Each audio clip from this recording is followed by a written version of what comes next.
الحمد لله رب العالمين والصلاة والسلام على رسوله الكريم أما بعد فأعوذ بالله من الشيطان الرجيم بسم الله الرحمن الرحيم وقرنا في بيوتكن ولا تبرجنا تبرج الجاهلية الأولى. قابل قدر صدر محترم ذی وقار حکم صاحبان معزز مہمانان گرامی حاضرین اجلاس اور جامع حفصہ کی چہکتی مہکتی بلبلوں، آج کے اس سالانہ پروگرام میں میرا موضوع سخن ہے پردہ اسلام اور غیروں کی نظر میں. پیاری ہم جولیو، ہمارا آپ اس بات سے اچھی طرح واقف ہے کہ اس کائنات کا خالق اللہ رب العالمین ہے، وہ علیم بھی اور حکیم بھی. وہ جانتا ہے کہ روئے زمین میں بسنے والے مخلوقوں کے لیے کون سی چیز مفید ہے اور کون سی چیز مضر. اس کا ہر فیصلہ بنی نوع انسان کے لیے مفید سے مفید تر ہوتا ہے، کیونکہ اس کا ہر قانون فطرت کے عین موافق ہوتا ہے اور اس کے بنائے ہوئے قانون کے مطابق زندگی گزارنے میں انسانیت کی فلاح سلامت اور بقا ہے. اور اس کا ہر فرمان ہر حکم ہر زمانے پر محیط ہے. زمانہ لاکھ بدلے، سائنس اور ٹیکنالوجی ترقی کر جائے، مگر اس کے فرمان میں کوئی کمی و بیشی تغیر و تبدل اور ترمیم و تنسیخ نہیں ہو سکتی ہے.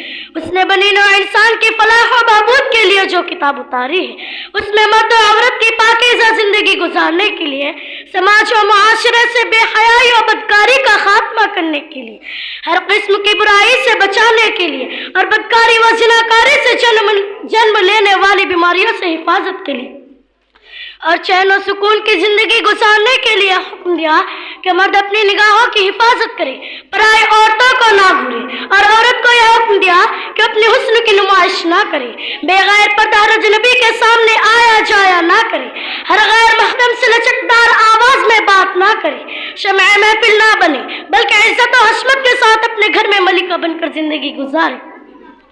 چنانچہ ارشاد ہوا قل للمؤمنین یغضوا من ابصارهم ويحفظوا فروجهم. اے محمد، مومن مردوں سے کہہ دو کہ اپنی نگاہیں نیچی رکھیں اور اپنی شرمگاہوں کی حفاظت کریں، اور مومنہ عورتوں سے کہہ دے کہ وہ بھی اپنی نگاہیں نیچی رکھیں اور اپنی عصمت پر فرق نہ آنے دے. یہی ان کے لیے پاکیزگی کی راہ ہے. سورہ احزاب آیت 33 میں حکم دیا وَقَرْنَا فِي بُيُوتِكُنَّ وَلَا تَبَرَّجْنَا تَبَرُّجَ الْجَاهِلِيَّةِ الْأُولَى. تم سب اپنے گھروں میں ٹھہری رہو اور زمانہ جاہلیت جیسی بے حیائی و بناؤ سنگار نہ کرو. احادیث میں بھی اس کی بڑی تاکید آئی ہے. پیاری بہنوں، پردے کا حکم صرف اسلام ہی میں نہیں بلکہ دنیا کے سارے مذہبوں میں اس کا ثبوت اور دلیل موجود ہے. مثلا ہندو مذہب کی کتاب رگ وید کتاب 8 منتر 19 میں خواتین کے بارے میں یہ بات لکھی ہوئی ہے ایشور نے تمہیں عورت بنایا ہے، اس لیے تم آنکھیں جھکی رکھو، پروشوں کی طرف مت دیکھو، اپنے پیر کو ایک دوسرے سے ستائے رکھو اور اپنے وسطر کو مت کھولو اور خود کو گھونگھٹ میں چھپائے رکھو.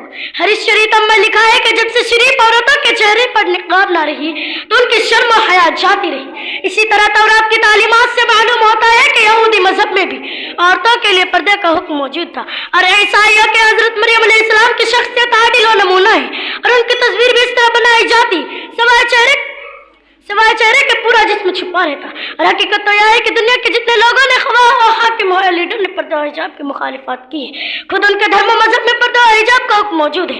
غرض یہ ہے کہ دنیا کے ہر دھرم و مذہب میں پردے کا حکم موجود ہے.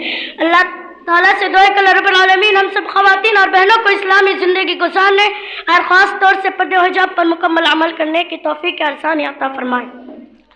کسی شاعر نے کیا ہی خوب کہا ہے، حیا نہیں ہے زمانے کے آنکھ میں باقی، حیا نہیں ہے زمانے کے آنکھ میں باقی، خدا کرے کہ جوانی تیری رہے بے داغ.